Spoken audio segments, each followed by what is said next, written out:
Selamat pagi Bapak, Ibu, Mas, Mbak, dan Kakak semua.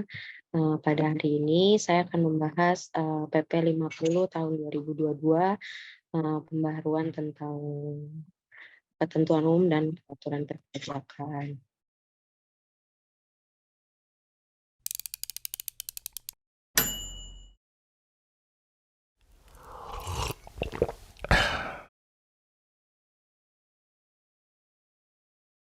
Latar belakang dari PP 50 tahun 2002 ini, yang pertama itu ada penyesuaian pengaturan tata cara pelaksanaan hak dan kewajiban perpajakan dengan Undang-Undang Harmonisasi Peraturan Perpajakan atau UU HPP. Yang kedua yaitu ada pengaturan dalam peraturan sebelumnya yaitu PP 74 tahun 2011 dan juga PP 9 tahun 2021 yang sudah tidak sesuai dengan kebutuhan administrasi dan pengaturan UU HPP, serta yang ketiga pelaksanaan pasal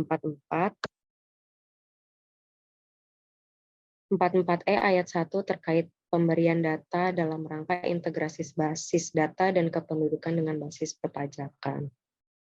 Oke, di subbab yang pertama itu ada pembahasan tentang NPWP terkait aktivasi NIK sebagai NPWP. Jadi WP yang telah memenuhi syarat subjektif juga objektif wajib mendaftarkan dan diberikan kepadanya NPWP. NPWP bagi WPOP, terutama penduduk itu menggunakan NIK dengan aktivasi NIK tersebut dalam administrasi perpajakan yang nantinya akan digunakan sebagai NPWP. Bila tidak memenuhi syarat-syarat baik subjektif maupun objektif, Dirjen Pajak dapat menonaktifkan NIK sebagai NPWP. Lalu untuk wanita kawin yang belum punya NPWP dan dikenakan pajak secara terpisah, wajib mendaftarkan diri dan aktivasi NIK untuk mendapatkan NPWP. Lalu untuk wanita kawin yang selain dikenakan pajak terpisah, pelaksanaan hak dan kewajiban perpajakannya itu digabungkan dengan suaminya. Lalu Dirjen Pajak dapat menonaktifkan NPWP dan atau mencabut pengukuhan PKP berdasarkan pemeriksaan dan juga penelitian. Lalu di subbab ketiga ada pembetulan SPT dan pengungkapan ketidakbenaran. Nah, jadi pembetulan SPT itu bisa dilakukan sebelum adanya pemeriksaan atau adanya pemeriksaan bukber atau bukti permulaan. Pembetulan SPT juga bisa dilakukan atas SPT yang menyatakan lebih bayar atau rugi. Nah, permohonan pembetulannya itu disampaikan 2 tahun sebelum daluarsa. Dalam PP 50 tahun 2002 ini juga adanya tambahan SK persetujuan bersama sebagai dasar pembetulan SPT rugi fiskal yang berbeda dengan yang telah dikompensasikan. Nah, permohonan ini disampaikan 3 bulan dan tidak lewat 2 tahun sebelum daluarsa penetapan. Nah, bila SPT tidak dibetulkan, maka akan dihitung secara jabatan saat terbit ketetapan atau keputusan. Pengungkapan ketidakbenaran diatur pada pasal 38 atau pasal 39 ayat 1 huruf C atau D yang berdiri sendiri atau yang berkaitan dengan tindak pidana perpajakan. Lalu pengungkapan ketidakbenaran pengisian SPT seperti yang diatur lebih lanjut di pasal 8 ayat 4 bisa dilakukan saat WP dilakukan pemeriksaan sepanjang SPHP belum disampaikan. Lalu subbab keempat ini tentang pembayaran atau penyetoran pajak dan dasar pengembalian. Nah, WP itu kan wajib setor dan bayar dan setor pajak itu dengan SSP atau surat setoran pajak, juga melalui sarana administrasi lainnya yang terintegrasi dengan sistem perpajakan juga dipersamakan dengan SSP. Lalu di PP ini juga dasar pengembalian kelebihan pembayaran pajak itu juga ditambahkan SK persetujuan bersama sebagai dasar pengembalian kelebihan pembayaran pajak. Namun pengembalian kelebihan pembayaran pajak itu pertama-tama diperhitungkan terlebih dahulu untuk melunasi utang pajak Lalu pengembalian kelebihan pembayaran pajak ini paling lama itu 1 bulan sejak permohonan, lalu diterbitkan ketetapan atau SK, diterima putusan yang menyebabkan kelebihan atau lebih bayar. Nah, kalau misalnya permohonan pengembalian kelebihan pembayaran pajak itu lewat dari 1 bulan, wajib pajak juga diberikan imbalan bunga. Lalu sebab kelima ada pembukuan. WPOP yang melakukan kegiatan usaha atau melakukan pekerjaan bebas dan juga badan wajib menyelenggarakan pembukuan. Nah, dasar pembukuan itu ada buku, dokumen, catatan, hasil olah data secara elektronik atau daring yang wajib disimpan 10 tahun di Indonesia dan diperbolehkan atau diperlihatkan atau dipinjamkan oleh WP saat WP diperiksa. Nah, selain pembukuan atau pengecualian dalam penyelenggaraan pembukuan, namun wajib pencatatan diatur lebih lanjut untuk WPOP yang kegiatan usaha atau pekerjaan bebasnya bisa memilih dengan NPPN atau norma perhitungan penghasilan neto. Lalu WPOP yang tidak melakukan kegiatan usaha atau pekerjaan bebas, terus WPOP dengan kriteria tertentu yang diatur lebih lanjut dalam PMK.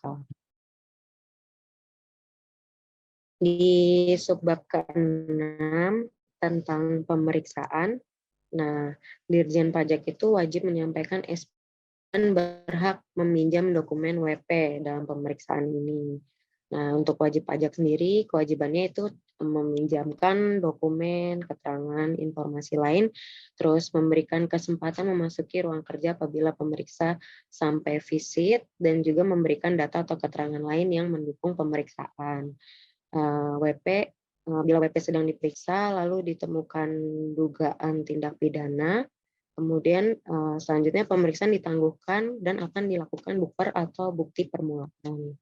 Nah, bukti permulaan ini juga dapat dihentikan dalam hal yang pertama tidak ditemukan bukti, namun ini diadakan pemeriksaan lanjut, WPOP meninggal dunia, ini juga dilakukan pemeriksaan lanjut, atau wajib pajak ungkap ketidakbenaran perbuatannya. Nah, ini pemeriksaan dapat dihentikan atau sudah melewati daluarsa. Ini juga pemeriksaan dihentikan. Selanjutnya, subbab ke-7, penetapan dan ketetapan. WP itu membayar pajak terutang dengan tidak menggantungkan adanya SKP. Nah, di sini Dirjen Pajak menetapkan pajak terutang bila ditemukan bukti jumlah pajak terutang menurut SPT tidak benar. Bila WP sedang diperiksa lalu ditemukan dugaan tindak pidana, pemeriksaan juga ditangguhkan dan dilakukan bukti permulaan. Selanjutnya jangka waktu untuk penerbitan STP, SKPKB, SKPKBT adalah 5 tahun setelah saat terutang pajak atau berakhir masa bagian tahun atau tahun pajak. Subbab ke-7 itu ada penetapan dan ketetapan. Untuk WP yang belum memiliki NPWP dan atau juga PKP, bila ditemukan data atau info ada kewajiban perpajakan, dapat diterbitkan SKP atau STP. Lalu juga berlaku untuk NPWP yang dihapus dan atau PKP yang dicabut. Namun bila masih adanya ditemukan data atau info tentang kewajiban perpajakan yang belum selesai, juga dapat diterbitkan SKP atau STP. Nah, hal ini diterbitkan dalam jangka waktu 5 tahun sejak saat terutang atau berakhir masa bagian tahun atau tahun pajak. Pencabutan wajib pajak kriteria tertentu bila wajib pajak itu yang pertama telat menyampaikan SPT. SPT itu bisa SPT tahunan, SPT masa 2 bulan berturut-turut, atau telat menyampaikan SPT masa 3 masa berturut-turut dalam 1 tahun kalender. Lalu menyampaikan laporan keuangan tidak diaudit. Lalu yang terakhir menyampaikan laporan keuangan yang diaudit, namun selain pendapat auditor WTP, wajar tanpa pengecualian.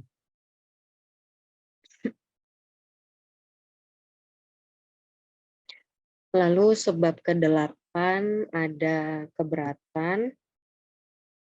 Nah, WP itu bisa mengajukan keberatan dalam jangka waktu 3 bulan atas SKPKB, SKPKBT, SKPN, SKPLB maupun Hotput. Namun bila WP mengajukan keberatan, WP tidak bisa mengajukan pengurangan atau penghapusan sanksi administrasi, pengurangan atau pembatalan SKP, pembatalan SKP tanpa SPHP atau pembahasan akhir.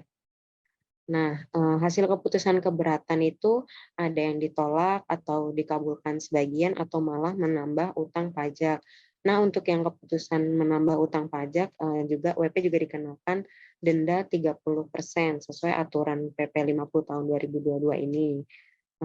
Sebelumnya itu dikenakan denda 50%. Lalu apabila masih keberatan ini hasilnya belum diterima, WP dapat mengajukan banding.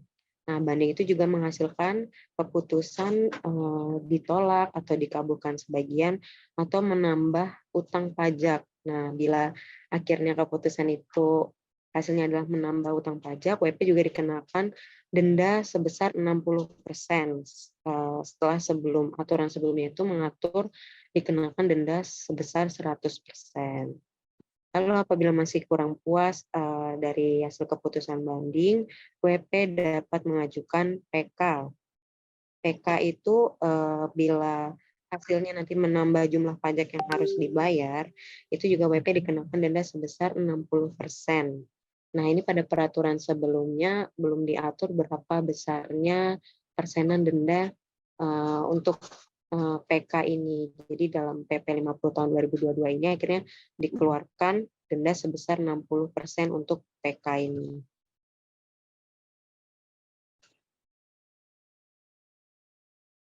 Subbab ke-9 tentang pembetulan.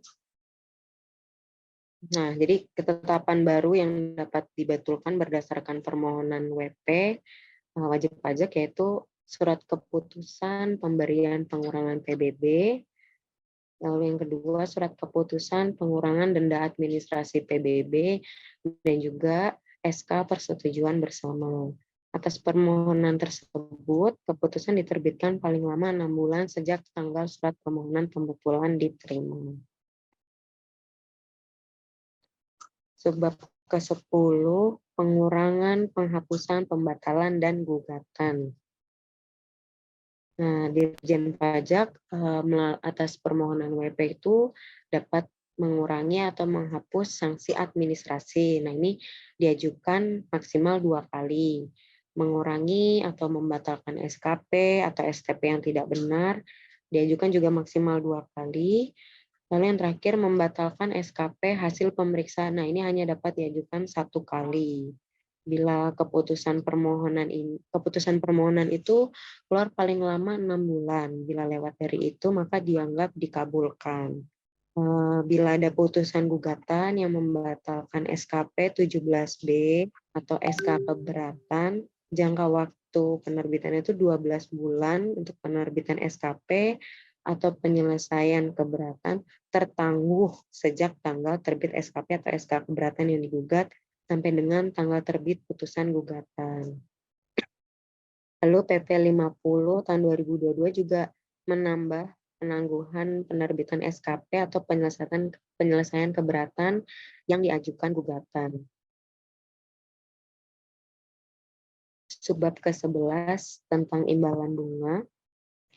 Untuk keberatan, banding, PK yang menyebabkan kelebihan pembayaran pajak, maka atas hal itu WP diberikan imbalan bunga.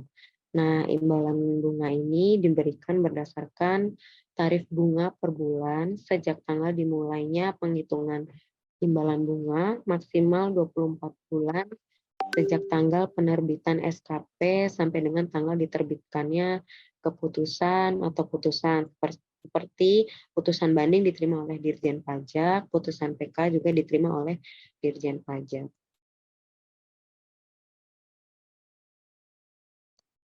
Subbab ke-12 yaitu kuasa wajib pajak dan rahasia jabatan.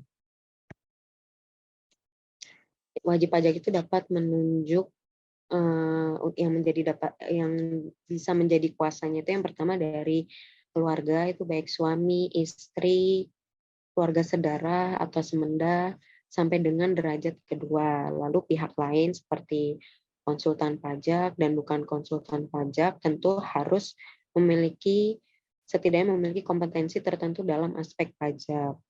Nah, untuk dalam memberikan kuasanya itu, WP harus melampirkan surat kuasa khusus dan juga sesuai dengan ketentuan undang-undang. Setiap pejabat dan tenaga ahli wajib memegang rahasia jabatan demi kepentingan negara dalam rangka penyidikan, penuntutan, kerjasama dengan lembaga negara, perintah, badan hukum yang dibentuk melalui UU atau PP atau pihak lain. Kemudian Menteri Keuangan juga berwenang memberi izin tertulis atau keterangan memperlihatkan bukti tertulis dari atau tentang WP kepada pihak tertentu. Hal ini dilakukan dalam PP 50 tahun 2022.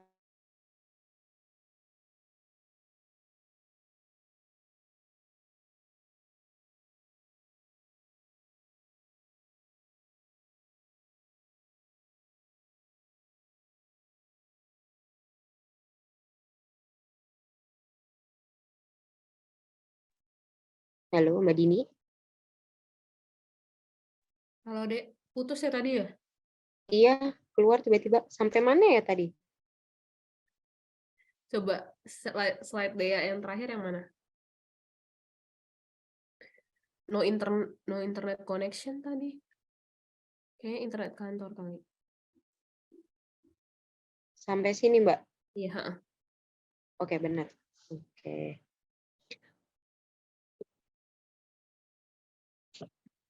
Oke, yang subbab ke-12 ini tentang kuasa wajib pajak dan juga rahasia jabatan. Jadi wajib pajak itu dapat memberikan kuasanya kepada keluarga, baik itu suami, istri, atau keluarga sedara atau semenda, sampai dengan derajat kedua, atau menunjuk pihak lain, itu bisa dari konsultan pajak atau bukan konsultan pajak, namun harus memiliki kompetensi tertentu dalam aspek pajak. Tentunya dalam hal ini dibutuhkan surat kuasa khusus yang sesuai dan mematuhi ketentuan undang-undang. Setiap pejabat dan tenaga ahli itu wajib hukumnya memegang rahasia jabatan demi kepentingan negara dalam rangka penyidikan, penuntutan, kerjasama dengan lembaga negara, instansi pemerintah, badan hukum yang dibentuk melalui undang-undang atau PP atau juga pihak lain. Menteri Keuangan juga berwenang memberikan izin tertulis untuk memberikan keterangan dan atau memperlihatkan bukti tertulis dari atau tentang WP kepada pihak tertentu. Jadi di PP 50 tahun 2022 ini diatur lebih lanjut tentang kewajiban dan juga kewenangan Menkyu dalam memegang rahasia. Yang lebih disoroti adalah untuk kepentingan negara seperti yang disebutkan sebelumnya dalam rangka penyidikan, penuntutan, intinya kepentingan negara terutama dalam menjaga pemasukan negara. Lalu pasal 13 itu ada prosedur persetujuan bersama dalam subbab 13. Nah, DJP itu berwenang melakukan prosedur persetujuan bersama untuk mencegah atau menyelesaikan permasalahan dalam penerapan P3B. Bila SK persetujuan bersama ini menyebabkan LB atau lebih bayar, maka akan dikembalikan kepada wajib pajak tanpa adanya imbalan bunga. Dirjen Pajak itu dapat menerbitkan SK persetujuan bersama sepanjang telah yang pertama menerima pemberitahuan tertulis dari pejabat mitra P3B bahwa persetujuan bersama dapat dilaksanakan. Lalu yang kedua, menyampaikan pemberitahuan tertulis kepada pejabat P3B bahwa persetujuan bersama juga dapat dilaksanakan. subbab yang ke-14 itu ada pemeriksaan mukper dan penyidikan. Nah, penyidikan itu bisa dihentikan bila Menteri mengajukan permintaan penghentian penyidikan kepada Jaksa Agung, lalu Jaksa Agung akan memproses dalam jangka waktu 6 bulan sejak tanggal permintaan Menteri tersebut. Nah, penyidikan juga bisa dihentikan bila WP atau tersangka itu telah melakukan yang pertama pelunasan untuk kerugian negara pasal 38 UU KUP ditambah dengan sanksi 1 kali. Lalu untuk kerugian negara seperti pada pasal 39 UU KUP ditambah sanksi 3 kali. Lalu jumlah pajak pasal 39 UU KUP ditambah sanksi 4 kali.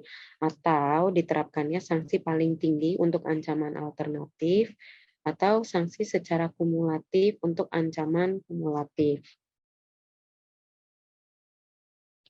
Yang ke-14, pelaksanaan hak dan kewajiban perpajakan. Nah, jadi wajib pajak ini dalam melaksanakan kewajiban dan juga hak perpajakannya bisa memakai TTE atau tanda tangan elektronik yang tersertifikasi. Nah, biasanya TTE tersertifikasi ini disertifikasi oleh PSRE atau penyelenggara sertifikasi elektronik. Nah, bisa juga TTE tidak tersertifikasi. Dirjen Pajak juga bisa menerbitkan keputusan, ketetapan, dokumen lain dalam bentuk elektronik yang berkekuatan sama dengan dokumen lain yang dalam bentuk tertulis dengan diberikan TTE tersertifikasi dan atau segel elektronik tersertifikasi. Nah, Menteri bisa melakukan kerjasama juga dengan instansi atau lembaga terkait untuk menyediakan fasilitas ini dalam rangka pemenuhan hak dan kewajiban perpajakan secara elektronik melalui sistem administrasi yang harus terintegrasi dengan DJP. Lalu dalam hal tanggal dikirim atau diterima secara elektronik, itu dalam hal tanggal pengiriman secara elektronik yang ada di sistem DJP atau administrasi terintegrasi dengan DJP. PP 50 tahun 2022 ini juga menambahkan segel elektronik dalam keputusan DJP. Jadi selain TTE, tanda tangan elektronik tersertifikasi, juga adanya segel elektronik dalam keputusan DJP. Lalu subbab yang ke-15 itu ada integrasi basis data kependudukan dan data perpajakan. Menteri Dalam Negeri atau Mendagri melalui Dirjen Dukcapil memberikan hak akses data kependudukan, juga data balikan dari pengguna kepada Menteri Keuangan untuk diintegrasikan dengan basis data perpajakan. Lalu kemudian Menteri Keuangan itu mendelegasikan kepada DJP untuk menerima dan meminta data kependudukan, juga data balikan dari pengguna yang berasal dari Menteri Dalam Negeri. Nah, hal ini itu sesuai dengan amanah pasal 44E ayat 1 UKP tentang integrasi basis data kependudukan dengan perpajakan. Lalu subbab selanjutnya itu tentang pajak karbon. Nah, bagi wajib pajak orang pribadi yang melakukan aktivitas yang menghasilkan emisi karbon, itu wajib melunasi karbon yang dihasilkan itu dengan membayar sendiri dan wajib melaporkan dalam SPT tahunan 4 bulan setelah tahun kalender. Bagi wajib pajak badan yang membeli barang yang mengandung karbon dipungut oleh penjual sebagai pemungut pajak karbon, wajib melaporkan dalam SPT masa 20 hari setelah akhir masa pajak. Baik melunasi dengan membayar sendiri atau dipungut oleh pemungut pajak karbon, wajib juga dilakukan pencatatan jumlah emisi karbon dan atau penjualan barang yang mengandung karbon sebagai dasar pengenaan pajak karbon. Lalu sebab selanjutnya, ketentuan peralihan.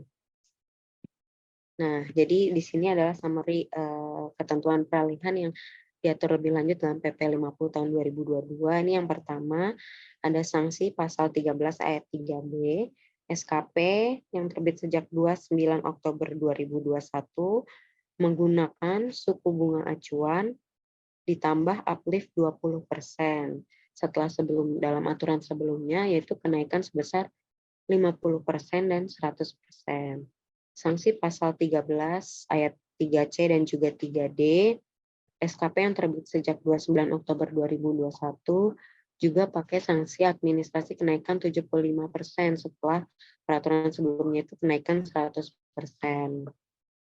SKP untuk menagih WP One prestasi atas SK angsuran dan penurunan yang timbul sejak 29 Oktober 2021 dapat ditagih dengan penerbitan STP.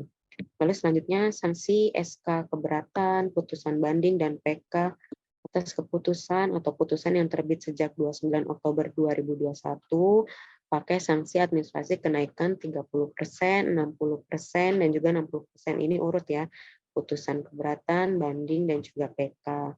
Setelah dalam aturan sebelumnya itu sebesar 50% dan juga 100%. Sanksi penghentian penyidikan sesuai pasal 4B yang permintaan informasi kerugian negara disampaikan sebelum 29 Oktober 2021 dan belum terbit keputusan atau tindak pidana sesuai pasal 38, sanksinya itu 1 kali bila dalam UU HPP. Nah, untuk pasal 39 itu sanksinya menjadi 3 kali. Juga pasal 39A sanksinya juga 3 kali sesuai dengan UU CK.